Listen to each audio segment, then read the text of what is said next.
Sinners, Mickey 17, Nosferatu, the amateur, Novocaine, the monkey, companion, Licky Licky Schmegma. 10 times, ladies and gentlemen. I've done it 10 times this year. Because of the whole YouTube grind, my wife and I decided we're gonna go to the theater every week. And I have watched letdowns, stinkers, surprise hits. Oh, so many. Horror, action, thriller, comedy. And this weekend we've been to the movies twice. Yes, yes, yes, yes, yes. There will be no spoilers. And to visualize what I'm saying, I will always draw little quality graphs. Like bam, x-axis time, y-axis fun. And I will draw like, oh, this is stuff. Rapid fire ultimate movie marathon. Let's get it started. We're going through it chronologically. Thank God for my Letterboxd account. January 5th is when it all began with the movie Heretic. Briefly talked about it before with my collab with Charlie. Oh, great. That's a good movie. 9 out of 10. Fantastic. Excelente. Straight up like... And then in the end, a little bit stuffed. Here, like two girls, religious proselytizers. They go from house to house. They knock on your door. They ask, can we talk about Jesus? And then they knock on this one house in the middle of nowhere. And the guy they're about to meet, big trouble. They don't know, bro. They don't know.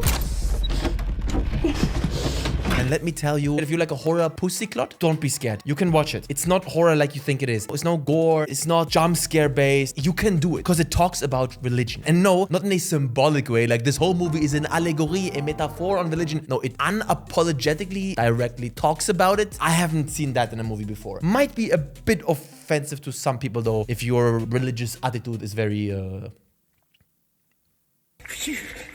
Number 9, the 12th of January. Nosferatu. A movie that was very hyped. Every time Orlok talks, bro, it sent chills down my spine. Also, this movie is oddly horny. Particularly one scene is very... I didn't love it. It does also rely on some cheap jump scares. Not a fan of that, you know? There's nothing happening and then boom! The video game equivalent of this is like you walk down a hallway and then a PNG or JPEG file pops up on screen with a loud scream effect. Stupid. I don't like it. And funnily enough, despite all these cheap jump scares, the movie isn't even very scary. The movie just sort of happens, then introducing Nosferatu, he steals the show. And then less Nosferatu, and then sort of the finale, so 7. I thought it was good. Number 3, 15th of February. Yes, didn't go to the movies for a while. Too much work. This one is a pure recommendation, man. There's one trailer that spoils the whole plot twist, and there's one trailer that doesn't. The movie's called Companion. Bro, I love it so much when movies have a small, when they're well scoped. They know exactly what they want to do. They don't overdo it. They don't try to make it bigger than it is. So many story arcs and this and that and time shifts and boom and different locations. Keep it simple. Very simple. Yeah? Chill. This is what we want to tell, and that's all. Those movies can be like the perfect little package, you know? A well-rounded little thing. And this movie is one of those. Let me give you the premise. Girlfriend, boyfriend go to a house in the middle of nowhere for a little small, sophisticated little house party. And... bro, it's hard to talk about shit without spoiling. And these friends are like the boyfriend's friends, and the girlfriend, she feels like they don't like her, you know, like, oh, I think your friends don't like me. Oh. Things go down in a bad way. You don't know. Please watch. It's fun. Not life-changing, fun. There's a particular plot twist I'm not gonna tell you. And if you already know this twist, watching it won't really make sense. Because the way it hit me, what? This is where this movie's going? It's revealed quite early on, like I would say in the first 20-25 minutes, but it's unbelievable. I didn't know this, so awesome. The movie sort of escalates further and further into violence, while also keeping its main characters believable. It's not easy. Now, this movie could have gone a tiny bit deeper into the subject matter it explores, because it is very relevant to our day and age and for the future. Just add some panache. It chooses not to. It chooses to just be engaging and entertaining and not challenge you, you know? But still, worth a watch. Let me put it like this for Compagnon, yeah? Yeah, cute, what is this? Then plot twist, pow! And then, you know, finds itself like here. Like solid. 7. Next up, number 4, February 23rd, The Monkey. Ay, bro. Oh my God. Listen, bro, I went into this because I saw that James Wan has something to do with this. Well, more like James... You know this feeling when you watch a movie and you just can't get into the groove? Do you know this feeling, what I mean? Usually you watch a movie and you are in it. You're immersed. But some movies, the movie doesn't warp you. And this movie had a severe issue with this for my wife and me. We're sitting there constantly looking around at other people in the theater like, are we the only ones who like, this is so, what is happening? Now, the premise of this movie, it's super simple in a way. Okay, there's this monkey, and if that monkey starts playing, someone's gonna die. That's it. This movie is very CGI brutal, and I would say the gore scenes when people die are kind of the best because they're so silly and legit funny. There's a lot of Coen Tarantino type dialogue in here, or at least it tries. It doesn't quite land. It doesn't quite succeed. It's not on that level. Oh, fuck. But the biggest problem is that the pacing is off. It's not scary at all, and there isn't really a story until the last 20 minutes. The movie sort of just happens and happens in flashbacks, and these two brothers. Okay, where's the story? What is this about? It's based on a Stephen King book. Anton, you don't get it. This is actually super deep. It is an allegory on my mom's pussy. I didn't get it. I didn't like it. For me, it is a 4 out of 10. Do not recommend. Number 5, March 1st. This movie's so shit. Sofia and I, when there's nothing to watch that week, we just choose some trash ass shit. We just watch whatever. Listen, there's a guy, some ancient folklore tale. He's a dude with a big bag and a zipper, and he puts kids in the bag, and they call him the Bagman, and then that's it. The Bagman. The Bagman. It's a straight-to-DVD type horror movie, and you know what? Watch this. Yep, I'm not kidding. That's how good it starts, and it stays that good. And then, 60% through, bam. Why? Why is this happening? The movie on paper does everything right. It has like a childhood flashback story, lore deep dive. And trust me, bro, my wife and I were in the theater like this the whole time. Oh fuck, I don't have a hoodie. But like hoodie over my head, covering my face like this. We were shitting our pants. We were so scared. It is so spooky. Excellent. This movie could have been written by ChatGPT, and I mean this not in a bad way, because it tries to check every box. And for the first half, it does. We shit our pants. And then it makes a huge mistake, and it crashes down, and it never recovers. And do you know what that is? Have you seen the movie The Nun? It's spooky until the point where they do a close-up of the nun's face. If you show the monster or whatever is hunting you too much in detail, it stops being spooky. And this flippin' Bagman movie, at some point they show the Bagman. You so idiot. It's just some fucking retarded wizard in the forest. I almost laughed out loud when I saw his face. It was over. It was GG. This is the guy I'm scared of? It's pathetic. Then everything else becomes suddenly laughable. So sadly, starts off very strong, becomes a disaster halfway through. Final rating, 4 out of 10 for the Bagman. Number 6, oi oi oi. One of the most hyped movies this year, made by the director of Parasite, which is fantastic. Mickey 17. I don't consume a lot of movie review content, but from the people I've talked to and from some of the stuff I've seen, I seem to be pretty much on the same page with everyone. Very disappointing. Very much a letdown. I was so looking forward to this. Oh my god. A dude goes to space, gets cloned over and over again, part of some experiment. What a premise. What a disaster. This movie tries to do so much and it does none of it right. It is so heavy-handed in the worst possible ways. The political commentary is very on the nose and also shallow. The whole cloning story, borderline irrelevant. The love story, question mark? The local aliens? Nah, that wasn't it. Super disappointed by this. It starts off a little bit like, I don't know. Then it goes up. I felt it. And then it just sort of steadily, gentle, slow decline. It's just not clear what it wants from you. It drops plot points. It's lost. This movie's lost. It could have been so much more. Pattinson, come on. Focus on the good stuff. Batman 2, huh? Who you kidding, huh? I would give this movie a 4 out of 10. Mickey 17 or The Bagman, I don't know which one I would recommend to you more.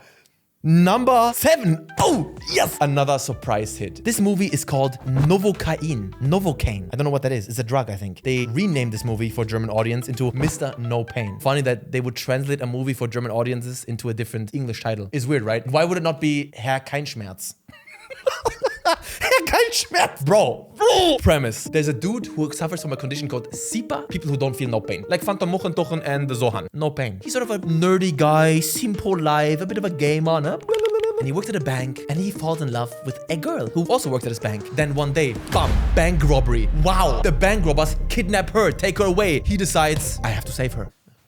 It sounds simple, it is simple. There are a lot of moments when the low budget kind of shows, but if you can accept it, what a ride. The whole theater was screaming from laughter, and so was I and Sofia. And let me tell you the wildest thing about this movie, it is uncompromisingly brutal. And not brutal like in a gore splatter type way where you can watch and laugh, but so brutal where we would have to like look away. Next level, insane violent. And it has to be. This movie wouldn't have worked otherwise. You as the audience feel the pain, but he doesn't. It's very funny. It's a funny contrast. This movie starts off strong, gets stronger, but then it goes a bit hard on the action a little bit. But yeah, like this. Okay, this is a bit too high. This is like 9 out of 10 territory. No, the movie is a 7, but it is close to an 8. Very close. If you want to have a fun ride that just knows what it wants to deliver, Bro, just thinking about it is so funny and it's so creative. They took the idea of a guy who feels no pain and they said, you know what? Let's go all in. 80% of our budget for gore, special effects, and the violence. I can't recommend it highly enough. It's a fun one. Number 8. We watched this on the 12th of April this month. It's called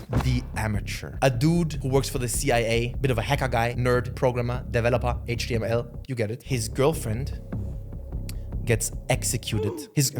Sorry, that escalated quickly. No, his girlfriend goes to London on like a business trip. She goes to a hotel. In that hotel, there is a hostage situation and she gets killed. And he's like, the flip? Hello, CIA. Mach was, do something. But the CIA doesn't. So he decides to take matters into his own hands. Cool premise. And bro, I'm not kidding. The first 35 to 40 minutes of this movie, I'm not joking. I will say it. I will do it. Bam. This high. Such a good setup. So straightforward. And also emotional. The movie gives its characters time to show their acting and the emotional weight. You feel it. The middle part, still good. Loses a little bit of steam, but it's fun. It's showing how this guy is not a killer. He's struggling. He's not good at this stuff. And I have rarely ever seen a movie that shits the bed so hard in the last 20 minutes. This movie takes everything it's built and says, Ich kann nicht mehr. The credits rolled. No.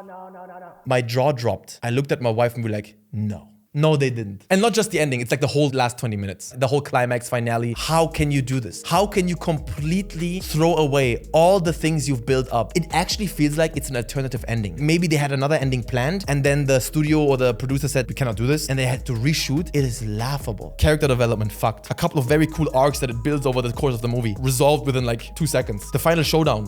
What the It's just sad, you know, when the last half an hour of a movie is so bad, it just kind of shits on the whole rest of the movie, you know, because what's the point of all of it if you shit the bed in the end? So I would give this movie in the end a 5 out of 10. So much good stuff in here, but what have you done? You can't do that. Now, number 9 and 10, we watched these movies just this weekend. And the first one is a movie that we almost didn't go to watch. And thank God we did. Biggest surprise hit of the year for me. The movie's called Drop.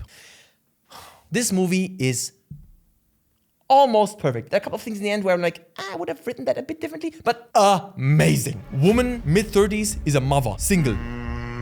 Goes on a date with a guy that she's been chatting for 3 months. Chicago, big houses, epic, expensive restaurant. She meets the guy. Everything is fine. The guy, he's hot. She gets a message. Kill him. You have to kill his date or I kill them. I kill your daughter, your son, I kill him. I'm in your house. I show you security camera, I'm here. You kill your date, I plant a poison. You take it and put it in a drink. You kill them! This movie is so fucking good. It never overstays its welcome. It always moves forward. Bam, bam, bam, bam, bam. It knows what it wants to deliver. Everything is relatable. Everything is understandable. Everything is well thought out. How it progresses. Oh, perfect. Starts off well, goes better. In the end, a little bit. And then 8 out of 10. Baba booey. 8. Very good movie. I loved it. And now, the most well-reviewed movie of this year, Sinners. I didn't want to watch this because my wife and I saw the trailer too many times. When you go to the theater a lot and you have to watch the same trailer over and over again, you lose your mind. Just leave me alone. But we decided, you know what? If I watch this movie, then we have a nice little even number, 10 for my video. It's super hype. Let's do it. And this wouldn't be a Ranton video without the Rantoni Contrarioni striking again. No, okay.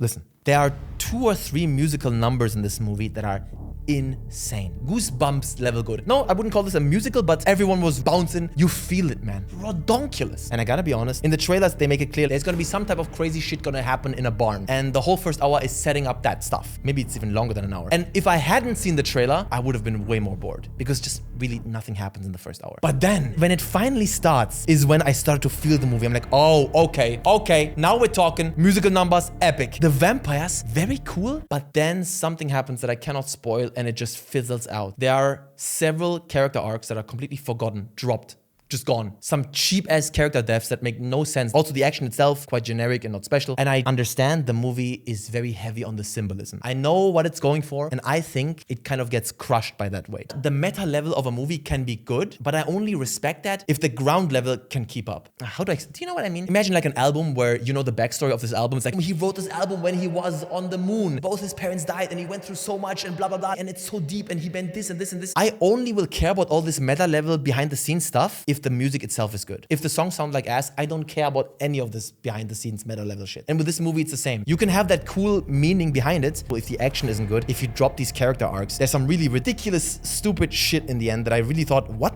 is this? Why? What does this have to do with anything? Then I don't care how deep it is. I don't care. It's worth watching for the 2 musical numbers, but maybe just watch them once they're uploaded on YouTube, because this movie is long and I thought it was a bit disappointing. Not quite my tempo. I would give this 5 out of 10. Mediocre. That's the 10 movies I watched this year. Sadly, nothing here that is a 10 out of 10, but also nothing underneath a 4. So overall, it's okay. Also, this week, Havoc is coming out with Tom Hardy and the director of the Raid 1 and 2. I cannot wait. I have high hopes. And the Until Dawn movie. Might do some videos on that. Hope you enjoyed. I love going to the theater, man. Thanks, guys. Have a good one. Peace.